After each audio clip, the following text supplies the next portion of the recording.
राम राम सारे भाइयों को, जय श्री राम और जय भीम।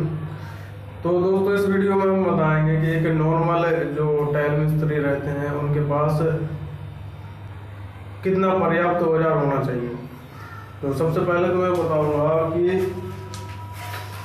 एक टाइल मिस्त्री के पास मशीन होना बहुत ज़रूरी है, क्योंकि मशीन नहीं होगी तो वो काम नहीं कर पाएगा। दूसरा,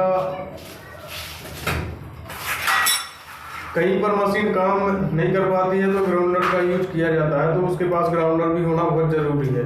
कहीं कहीं पे ऐसी सिचुएशन आ जाती है कि वहाँ पर मशीन ये वाली नहीं चल पाती है तो ग्राउंडर का यूज करना पड़ता है। तो दूसरा, ग्राउंडर होना चाहिए। तीसरा, दोनों करनी होनी चाहिए। ये बड़े काम के लिए ये बड़ा करनी हो गया, पत्थर जैसे कि पत्थर वगैरह लगाना है तो उसके लिए ये हो गया, और छोटे काम के लिए नाला, इसको नाला बोलते हैं। और ये छोटे कामों में आता है, जैसे कि आपका लैट्रिन बाथरूम का कोई दीवार वाला टाइल हो गया तो उसमें ये काम करता है। इंची टेप भी होना ज़रूरी है, क्योंकि ये अपने नापतोल के लिए काम आता है। अगर बिना नापतोल के कोई काम बनता नहीं है, आपको तो पता ही है, तो इंची टेप का होना भी बहुत ज़रूरी है। ये सूत है, तो सूत का अपन यूज करते हैं। सूत का तो आपको पता ही होगा कि आपको लाइन वगैरह जो भी अगर आपको एक सीट में लगानी है तो सूत का बहुत, अगर एक सीट में लगानी है तो वो टाइल में अपन दुनिया बनाते हैं पर वो सीट में नहीं बन पाती है। तो दोस्तों, तो ये सॉल है, ये सॉल का अपन यूज करते हैं सीध मिलाने के लिए। कोई अगर टाइल अगर तिरछी लग रही है, अगर टेढ़ा लग रहा है तो उससे पता पड़ जाता है कि बिल्कुल सीधा है, तो ये सॉल है। तो सॉल भी होना बहुत ज़रूरी है एक मिस्त्री के लिए।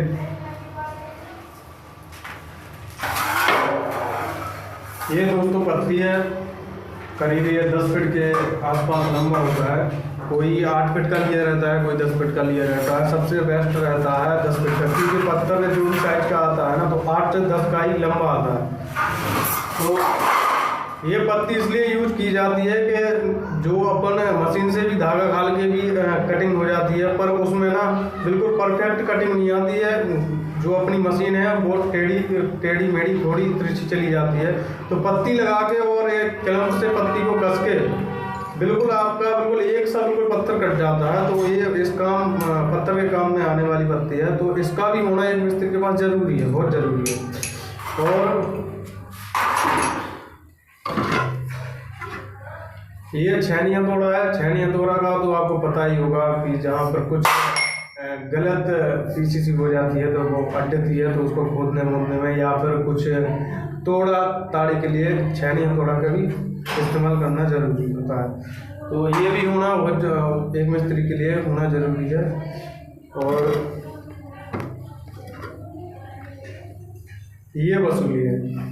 वसूली का ज़्यादातर चढ़ाई में यूज किया जाता है, पर ये कभी कभार अपन को टाइल कुछ ठोकनी है, हाथ ठोकते हैं तो हाथ में कंकड़ वगैरह लग जाते हैं। तो ये है ना, तो जो कंकड़ वगैरह कुछ लगे रहते हैं टाइल में लगाते समय, तो वो अपन ठोकते हैं ना तो उसमें हाथ में कुछ लग जाते हैं कंकड़, तो वसूली से ठोकने पर नहीं लगते हैं। और अब तो प्लास्टिक के भी हथौड़े आ गए हैं, तो वो उतना ज़्यादा यूज बहुत कम लोग करते हैं अभी।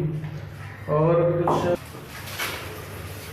ये लेवल पाइप है, तो लेवल पाइप का अपन यूज कटिंग के दौर पे करते हैं कि धूल मिट्टी ना हो। और एक बात और मैं बोलना चाह रहा हूँ, इससे आपकी धूल मिट्टी कम तो हो जाती है, फिर भी मास्क लगाना भी भाई बहुत ज़रूरी है, क्योंकि ना फिर भी तो जब काम करते हैं फिर भी धूल मिट्टी थोड़ी बहुत उड़ती रहती है। तो शरीर पे लग जाए वो तो धुल जाती है, पर जो अंदर चला जाए वो दिक्कत देता है, तो मास्क लगाना भी बहुत ज़रूरी है। और ये कुछ पत्ते वगैरह हैं, तो ये भी मिस्त्री के पास होना बहुत ज़रूरी है, क्योंकि कहीं कहीं पर ऐसा होता है कि दुकान वगैरह नहीं मिलती है, तो पास में दुकान नहीं रहती है, तो उसमें मिस्त्री का टाइम वेस्ट हो जाता है, मालिक का भी टाइम वेस्ट होता है। तो कुछ पत्ते मिस्त्री को एक्स्ट्रा लेके चलने चाहिए थोड़े बहुत, बाकी तो मालिक दे देते हैं, पत्ते तो मालिक मंगवा के दे देते हैं। और पेंसिल वगैरह ये ज़रूरत पड़ती है, ये मालिक लोग दे देते हैं। ये गोंद है, एलपी वगैरह है, थोड़ा बहुत मिस्त्री को रखना चाहिए अपने पास।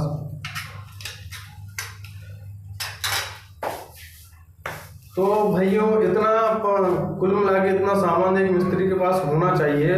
तो इस वीडियो में मैं यही बताना चाह रहा हूँ कि एक मिस्त्री के पास इतना सामान तो औजार होना ही चाहिए। और जय भारत, जय बुंदेलखंड।